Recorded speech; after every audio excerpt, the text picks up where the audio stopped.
사랑하는 성도 여러분 반갑습니다. 8월 31일 화요일 말씀 묵상을 시작하도록 하겠습니다. 오늘 함께 보실 말씀은 호세아서 9장 1절에서 17절에 나와 있는 말씀인데요. 오늘 제가 읽어드릴 부분은 5절부터 10절에 있는 부분을 제가 읽도록 하겠습니다. 너희는 명절날과 여호와의 절기의 날에 무엇을 하겠느냐? 보라, 그들이 멸망을 피하여 갈지라도 애굽은 그들을 모으고 노분 그들을 장사하리니 그들의 의는 귀할 것이나 찔레가 덮을 것이요 그들의 장막 안에는 가시 덩굴이 퍼지리라. 형벌의 날이 이르렀고 보응의 날이 온 것을 이스라엘이 알지라.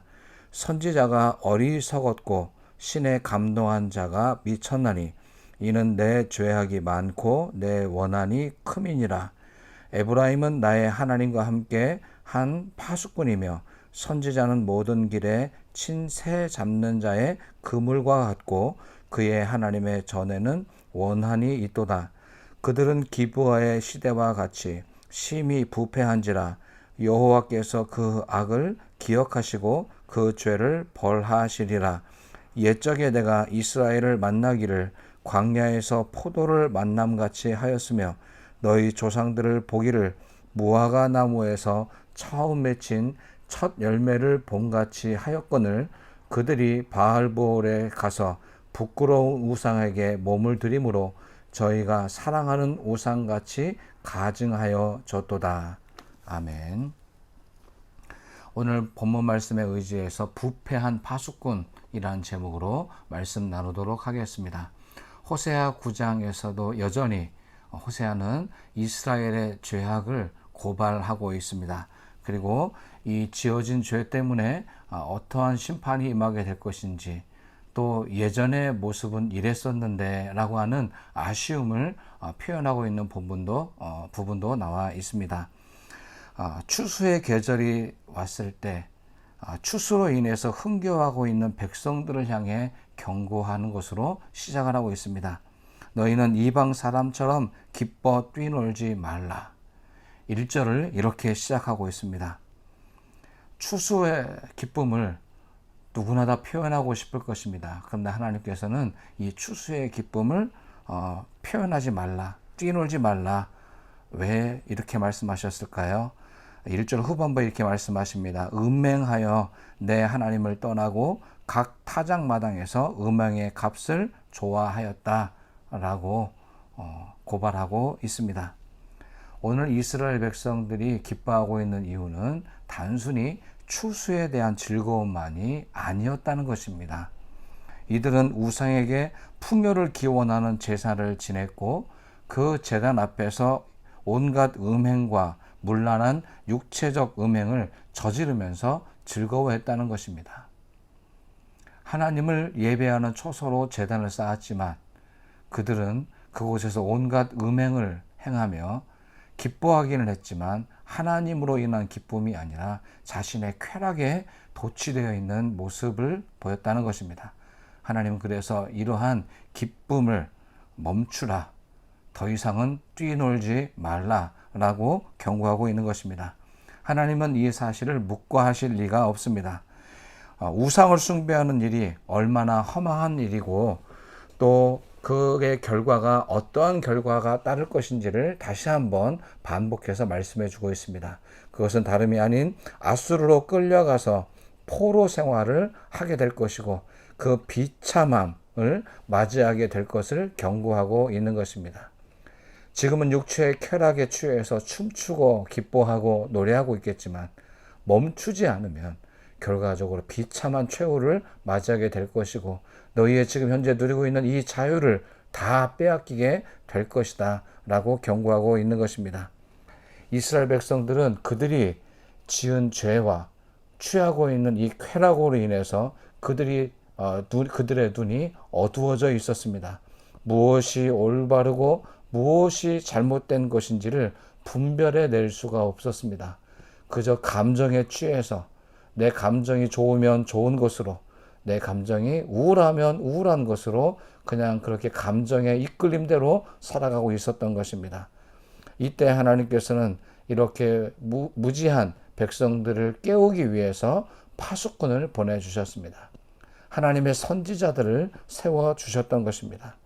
하나님이 높은 파수대에 이 선지자들을 세워서 이 다가오는 위험을 경고하고 위험에 대해 대처할 방법을 알려주셨던 것입니다. 이 파수꾼으로서의 선지자 역할은 바로 그런 것입니다. 외부에서 무엇이 우리를 공격해 오고 있는지 그 위험의 요소를 정확하게 파악하고 또 이것을 어떻게 막아낼 수 있을 것인지 대처 방안까지 제시하였던 것입니다. 하지만 이스라엘 백성들은 하나님에 대한 심판에 대한 이와 같은 경고를 하고 있는 선지자들의 메시지가 불편했습니다. 듣기가 싫었습니다. 그래서 선지자들에게 원한을 품고 선지자들을 비방하기까지 했습니다. 이것도 모자라서 선지자들을 미친 사람 취급해버렸습니다. 우리 이스라엘 백성들을 깨우고 바른 길로 인도하게 될 그들의 지도자를 오히려 미친 사람 취급하며 무시하기 시작했던 것입니다. 하나님의 심판에 대한 경고가 듣고 싶지 않았습니다. 그냥 너희들은 잘하고 있다 이런 말만 듣고 싶었던 것입니다. 그 제단 앞에 춤추고 있을 때 이방 신을 섬기는 그들은 그 이방 거짓된 신이었기 때문에 이스라엘 백성에게 그렇게 뛰놀라 노래 불러라 계속 그들을 그렇게 만들어 갔던 것입니다. 더군다나 이 하나님의 파수꾼으로 세워진 선지자들이 이제 결과적으로 이런 사람들의 잘못된 반응에 또 이들도 자신의 역할을 잃어버리기 시작했습니다.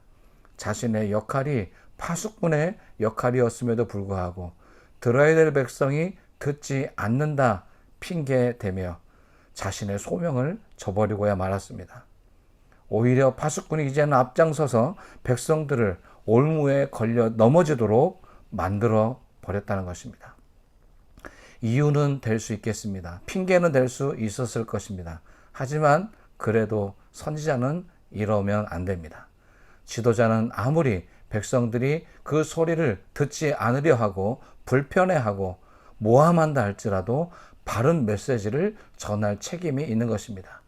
오늘 본문에서는 다시 한번 이런 핑계를 대고 있는 선지자들을 향해서 부패한 파수꾼이다 라는 표현으로 오늘 파수꾼의 사명을 감당하고 있는 선지자들의 거짓 선지자들의 잘못을 지적하고 있는 것입니다. 오히려 이 백성들의 타락을 가속화시키고 있던 역할은 바로 이 선지자들이 자신의 역할을 감당하지 않았을 때 이 타락이 가속화되었다라고 지적하고 있는 것입니다.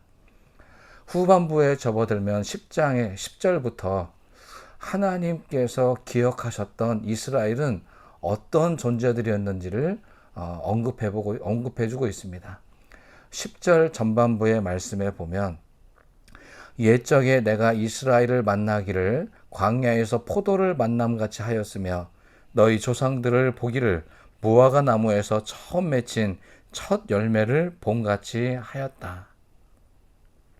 하나님의 기억 속에 있는 이스라엘, 그들은 마치 광야에서 아무것도 먹을 것을 찾지 못하는 광야에서 풍성한 맛있는 포도나를 만나는 것 같았다.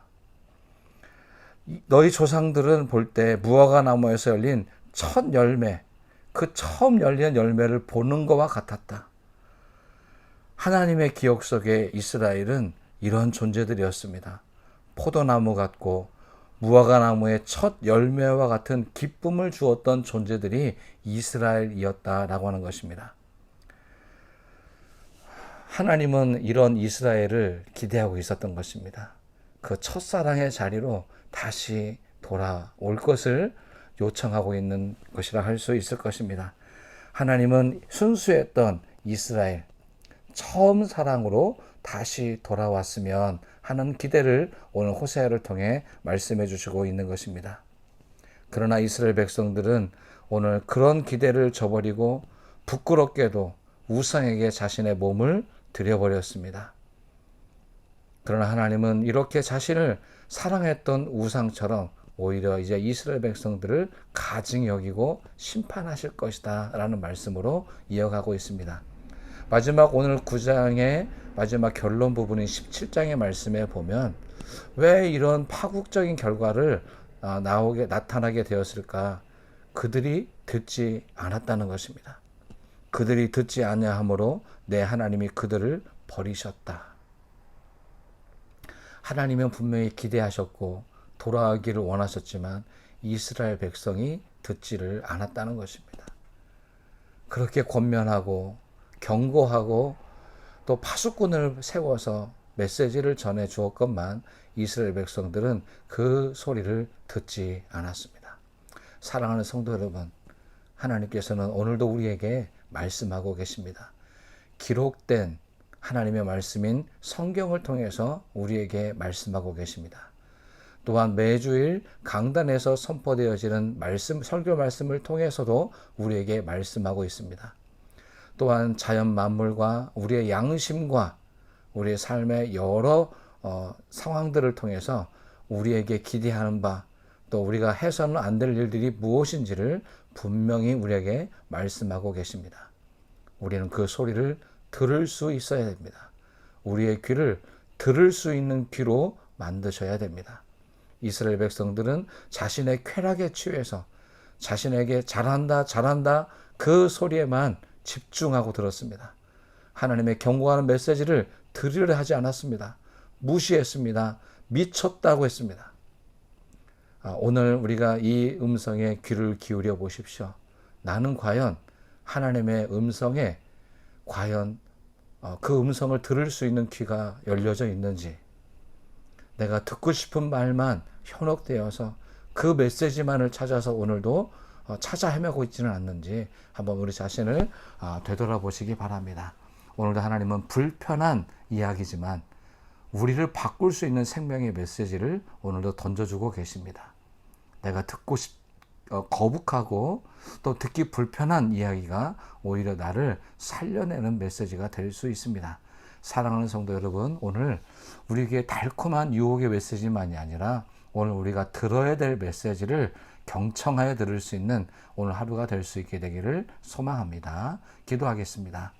참 좋으신 하나님, 어느덧 8월의 마지막 날이 되었습니다. 무더위와 코로나19 또 장마로 인해서 많이 짜증도 났고 힘들었던 한 달이었습니다. 하지만 하나님께서는 이 8월 한 달 동안 여전히 멈추지 않고 우리에게 말씀해 주셨습니다. 바르고 정직하고 신실한 모습으로 살아가도록 우리에게 말씀해 주셨습니다. 과연 우리는 얼마나 이 하나님의 음성에 귀를 기울이고 순종했었는지, 경청하였었는지를 돌아보게 해 주시옵소서. 이제 다시 새롭게 시작된 9월 한 달 동안은 이제 하나님의 들려주신 음성에 순종하고 자원해서 헌신할 수 있는 9월 한 달이 되게 해 주십시오. 그리고 이제 추수의 계절이 다가오고 있는데 오늘 이스라엘 백성들에게 멈추라 하시는 음성이 아니라 오늘 우리는 이 추수를 허락하신 하나님이 이 모든 것이 하나님의 은혜인 줄로 알고 감사와 영광을 오직 하나님께만 올릴 수 있는 추수의 계절을 맞이하게 해 주시옵소서. 오늘도 우리와 함께 해 주시는 예수님의 이름으로 기도를 드립니다. 아멘.